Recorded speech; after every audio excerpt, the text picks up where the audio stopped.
Assalamualaikum warahmatullahi wabarakatuh. Salam Rahayu, Rahayu, Rahayu. Jumpa lagi dengan saya di channel New Edi Sauler Tutorial.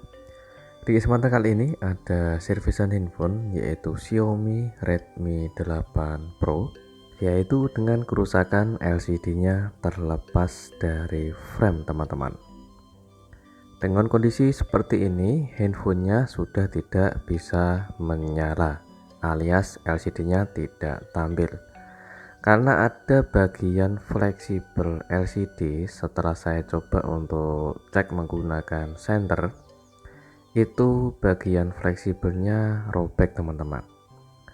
Tapi robeknya tidak full ya, atau tidak putus secara utuh, namun ada bagian kiri dan kanan yang robek, sedangkan yang tengah masih nempel teman-teman.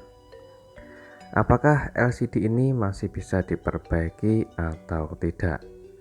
Kita akan coba untuk memperbaikinya dulu sebelum kita mengganti LCD teman-teman. Oke, kerusakannya sudah diketahui. Untuk di bagian LCD-nya sudah terlepas dari frame, mungkin habis jatuh dan menyebabkan fleksibelnya robek. Di bagian ini saya menggunakan solasi sebagai pengaman agar saat kita membongkar handphonenya itu LCD-nya tidak terlepas ya teman-teman. Fungsinya hanya sebagai perekat saja dan kita akan coba untuk proses pembongkaran. Oke, kita buka di bagian backdoornya dulu dengan hati-hati karena di bagian belakang ada fingerprint. Jadi agar fleksibel fingerprintnya tidak putus harus hati-hati teman. Setelah saya coba untuk membongkar handphonenya, ada stiker, kita buang saja stikernya dan di bagian ini kita lepas fleksibel sidik jari dan kita lepas untuk di bagian buzzer atau penutup baut bawah. Dan di bagian ini adalah bagian fleksibel LCD-nya. Oke, selanjutnya kita lepas untuk LCD-nya dulu teman-teman. Ini tahap ini kita harus hati-hati meskipun fleksibelnya robek, agar tidak robeknya tidak semakin parah atau robeknya tidak panjang. Jadi untuk melepasnya harus ekstra hati-hati. Oke, di bagian ini kita coba untuk perlihat secara detail dan lebih jelas, dan kita coba untuk perdekat lagi. Di bagian inilah yang menyebabkan LCD tidak tampil teman-teman, yaitu bagian fleksibel LCD-nya robek di bagian kiri dan juga kanan, sedangkan di bagian tengah masih utuh. Oke, kalau kita perdekat hasilnya seperti ini teman-teman. Itu mungkin ada beberapa jalur yang lumayan banyak, yaitu jalur yang terputus yang disebabkan oleh fleksibel robek. Karena di bagian fleksibel apabila robek itu ada banyak jalur teman-teman. Apabila jalurnya itu meskipun putus satu atau dua, otomatis LCD-nya tidak bakalan tampil. Oke, kita lepas dulu untuk fleksibel LCD-nya yang nempel di bagian plat pada belakang LCD dengan hati-hati untuk melepas fleksibelnya. Oke, kalau di bagian belakang fleksibel itu terlihat jelas ada juga jalur, jadi jalurnya itu bolak-balik ya teman-teman. Oke, kita bersihkan dulu di bagian fleksibel yang tertutupi oleh stiker atau solasi double tip. Perhatikan pada fleksibel ini yang robek, kita coba untuk cari celah seperti ini atau kita potong sedikit. Ini tujuannya untuk mengasih jarak ya teman-teman, jarak kerenggangan agar tidak ada jalur yang short atau kena ground. Jadi kita cari celah seperti ini atau mengasih jarak renggang. Oke, tahap ini kita coba untuk kerik di jalur yang terputus ya teman-teman. Kita kerjakan di bagian belakang fleksibelnya dulu, nanti di bagian atas kita kerjakan untuk tahap yang terakhir. Oke, di sini kita kerik dulu di bagian fleksibel LCD-nya. Ada beberapa titik yaitu hanya dua. Itu sebetulnya ada dua jalur di bagian sisi kiri, yang lainnya itu ground teman-teman. Sedangkan di bagian sisi kanan itu adalah jalur lampu atau jalur fleksibel lampu LCD nya. Oke, kita kasih flux setelah kita kerik dan kita gunakan tenol cair atau tenol pasta, dan kita gunakan solder.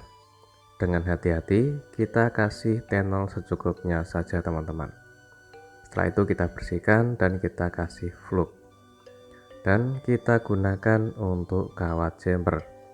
Untuk kawat jumpernya saya menggunakan kawat yang standar karena jalurnya itu cukup lumayan tebal atau jelas, tidak terlalu kecil, jadi sangat mudah untuk kita sambungkan menggunakan kawat yang cukup lumayan tebal juga.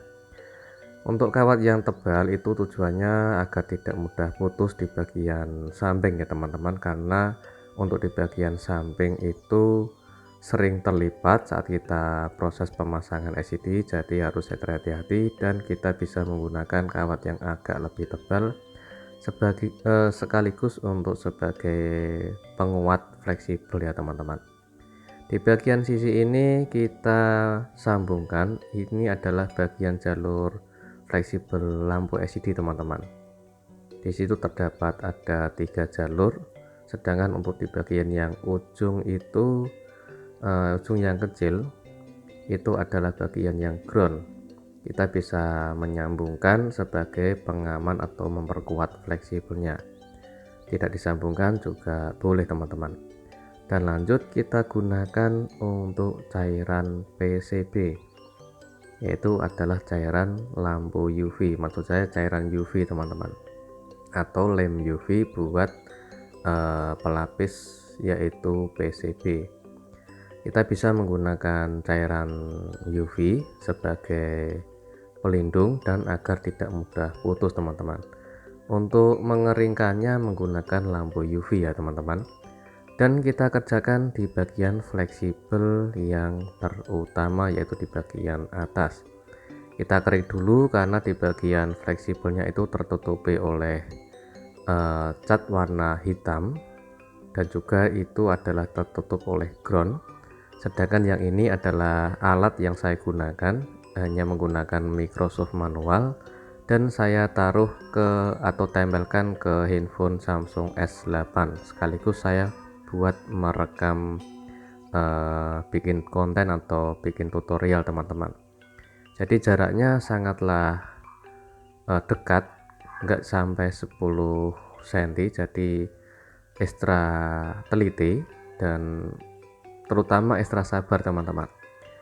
Jadi apabila kita sudah atau kalian sudah menggunakan atau sudah mempunyai alat Microsoft, ya jauh lebih mudah menggunakan alat Microsoft teman-teman dibandingkan menggunakan yaitu alat Microsoft secara manual dan ditempelkan ke handphone. Ini kita kerik di bagian fleksibelnya sesuai jalur yang terputus ya teman-teman. Jadi jangan sampai ada yang kelewatan di bagian titik-titik jalur yang terputus saja. Oke, kita gunakan flux dan kita kasih tenol secukupnya saja, dan kita sambungkan menggunakan kawat jumper. Oke, ini sengaja video saya percepat sedikit ya teman-teman, tujuannya agar tidak kepanjangan untuk durasinya. Yang terpenting untuk pusat dari inti tutorial pengerjaan, yaitu memperbaiki fleksibel LCD yang terputus atau robek, itu kita bisa cari celah dulu agar tidak kena ground atau tidak saling terhubung antara jalur yang lain, agar tidak tersambung ke jalur yang ada di sampingnya. Apabila saling terhubung atau bersenggolan, itu bisa menyebabkan jalurnya ngeground atau short atau konslet, dan tidak bakal LCD-nya tidak keluar atau tidak tampil teman-teman. Sedangkan di bagian itu yang saya kerik itu sengaja saya kerik, itu adalah hanya cuma jalur ground. Kita bisa melindungi menggunakan solasi kuning atau solasi anti ground, dan sekaligus sebagai memperkuat yaitu fleksibel LCD-nya. Di bagian bawah itu juga kita bisa menggunakan solasi kuning atau solasi anti ground, yaitu sekaligus untuk melapisi yaitu fleksibel yang robek atau fleksibel yang sudah kita perbaiki. Oke, setelah kita presisikan dan kita coba untuk pengetesan teman-teman, apakah setelah kita sambung LCD-nya bisa tampil dengan normal atau tidak. Oke, kita hubungkan charger dan sudah keluar logo Redmi. Kita tunggu sebentar, ada notifikasi pengisian daya, kita coba nyalakan dulu teman-teman. Oke, kita nyalakan dulu infonya dan kita tunggu loadingnya sebentar. Apakah handphone bisa berfungsi dengan normal atau LCD-nya dan touchscreen-nya bisa berfungsi dengan normal atau tidak teman-teman. Oke, sekarang kita tes untuk fungsi touchscreen-nya. Alhamdulillah masih bisa berfungsi dengan normal dan kontras LCD-nya pun bisa diatur teman-teman. Dan di tahap ini untuk proses perakitan, perhatikan di bagian fleksibel yang sudah kita perbaiki. Untuk di bagian fleksibel yang sudah kita jumper atau kita sambung, usahakan dicek ulang, harus memperkuat fleksibel ya teman-teman, atau kita bisa melapisi solasi sebagai pengaman fleksibel agar tidak mudah ketarik dan tidak putus lagi.